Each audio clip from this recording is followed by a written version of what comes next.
Hi friends, easy veg రెసిపీస్కి తిరిగి స్వాగతం. ఇవాళ నేను చూపించబోయే మరో రెసిపీ వంకాయ పులుసు పచ్చడి లేదా వంకాయ పచ్చి పులుసు. పెద్ద వంకాయలతోటి చేస్తారు. చేయడం చాలా తేలిక, టేస్ట్ కూడా చాలా బాగుంటుంది. వంకాయ పులుసు పచ్చడి అన్నంలోకి బాగుంటుంది, అలాగే రోటీ చపాతీల్లో కూడా సైడ్ డిష్గా చాలా బాగుంటుంది. పిల్లలు కూడా చాలా ఇష్టంగా తింటారు. వంకాయ తినడం ఇష్టం లేని పిల్లలు కూడా చాలా ఇష్టంగా తింటారండి దీన్ని. ఇది ఎలా చేయాలో చూసేద్దాం రండి. ముందరగా పెద్ద వంకాయ తీసుకొని శుభ్రంగా కడిగేసుకొని తుడిచి దీనికి కొంచెం నూనె రాసి స్టవ్ మీద పెట్టి కాల్చుకోవాలి. స్టవ్ మీద డైరెక్ట్గా బర్నర్ మీద అయినా పెట్టవచ్చు, లేదు అంటే ఏదైనా జాలీ ప్లేట్ లాంటిది ఉంటే దానిలో పెట్టైనా కూడా పెట్టవచ్చు. స్టవ్ మీద డైరెక్ట్గా పెడితే త్వరగా అవుతుంది. దీన్ని చక్కగా అన్ని దిక్కులా తిప్పుకుంటూ బాగా తొక్క అంతా కూడా నల్లగా మాడేటట్టుగా కాల్చుకోవాలి. అప్పుడు లోపల వంకాయ అంతా కూడా ఉడికి టేస్ట్ కూడా బాగుంటుంది. ఇలా పూర్తిగా చూడండి, ఇదంతా కూడా నల్లగా అయిపోయింది. ముందరంతా కొంచెం మాడింది, వెనకాల కాలుతుంది. ఇలా పూర్తిగా కాలిపోయిన తర్వాత దీన్ని ఏదైనా ఒక ప్లేట్లోకి కానీ లేదా డైరెక్ట్గా అలా తీసుకొని అయినా సరే దీన్ని కొంచెం నీళ్ళల్లో వేసి చల్లారి పెట్టుకోవాలి. ఇది బాగా కాలిపోయింది, అందుకని నేను ప్లేట్లోకి తీసి నీళ్ళల్లో వేసి చల్లారి పెడుతున్నాను. ఇది చల్లారేలోగా మిగతా రెసిపీ అంతా చూద్దామండి. చిన్న నిమ్మకాయ సైజ్ అంతా చింతపండు నానబెట్టుకోవాలి. ఒక పావు గంట అరగంట నానబెట్టుకుంటే సరిపోతుంది. చింతపండు బాగా నానిపోయిన తర్వాత గట్టిగా పిసికేసి రసం తీసుకోవాలి. మరీ చిక్కగా కాదు, అలానే మరీ పలుచగా కాదు, మీడియంగా చింతపండు రసం తీసుకోవాలి. ఈ చింతపండు రసం తీసుకొని పక్కన పెట్టుకున్న తర్వాత వంకాయ చల్లారిపోయింది, దీనికి తొక్క తీసేయాలి. వంకాయ బాగా లోపల దాకా కాలితే తొక్క తీయడం చాలా తేలిక, ఈజీగా వచ్చేస్తుంది తొక్క, ఎక్కువ టైం పట్టకుండా. కాలకపోతేనే ఉండిపోతుంది. అది మనకి టిప్ దీనిలో, బాగా కాలిందా లేదా అనేది అర్థం అవ్వడానికి. ఇలా తొక్క అంతా తీసేసి శుభ్రంగా ఒకసారి మళ్ళీ నీళ్ళల్లో వేసి క్లీన్ చేసేసుకోవాలి. చేసిన తర్వాత శుభ్రంగా వంకాయ అంతా కూడా విచ్చేసేసి, అంటే ఇలా వేరువేరుగా చేసినట్టుగా చేసి దీన్ని చింతపండు పులుసులో వేసేసి బాగా నలిపేసేయాలి.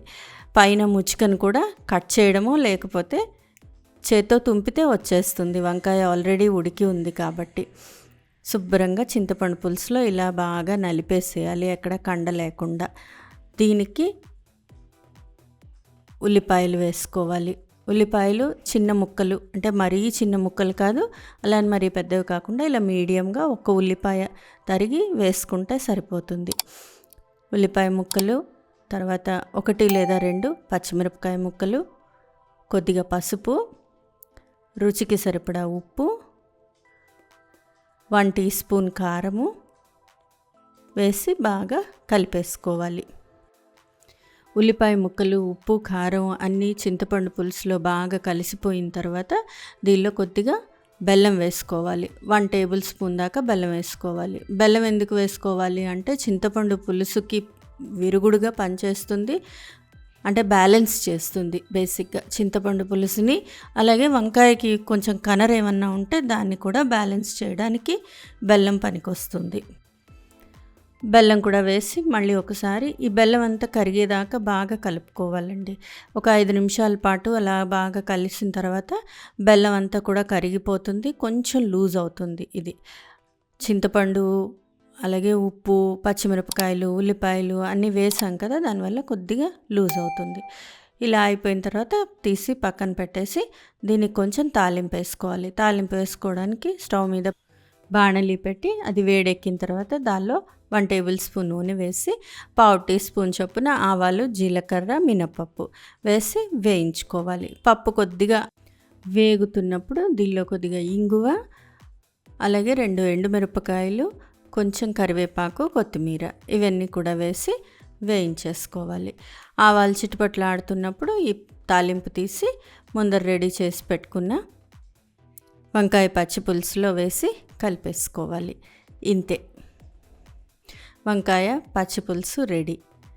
ఇది అన్నంలోకి బాగుంటుంది, అలాగే చపాతీలో కానీ రోటీలో కానీ సైడ్ డిష్గా చాలా బాగుంటుందండి. ముద్దపప్పుతో తింటే ఇంకా బాగుంటుంది టేస్టీగా, కొద్దిగా నెయ్యి వేసుకొని. పెద్ద వంకాయలతో చేసుకునే మరికొన్ని రెసిపీస్ లింక్స్ కింద డిస్క్రిప్షన్లో ఇస్తాను, చూసి ట్రై చేయొచ్చండి. ఫ్రెండ్స్, ఈ రెసిపీ మీకు నచ్చినట్లయితే మీరు ట్రై చేయండి. మీ ఇంట్లో వాళ్ళకి టేస్ట్ చేసి చూపించండి. ఎలా వచ్చిందో నాకు కామెంట్ బాక్స్లో కామెంట్ చేయండి. ఫ్రెండ్స్, ఈ వీడియో మీకు నచ్చినట్లయితే ప్లీజ్ లైక్ చేయండి, షేర్ చేయండి. ఛానల్ సబ్స్క్రైబ్ చేసుకొని వాళ్ళు ఛానల్ సబ్స్క్రైబ్ చేసుకోండి. ఆ బెల్ ఐకాన్ క్లిక్ చేయడం మాత్రం మర్చిపోకండి.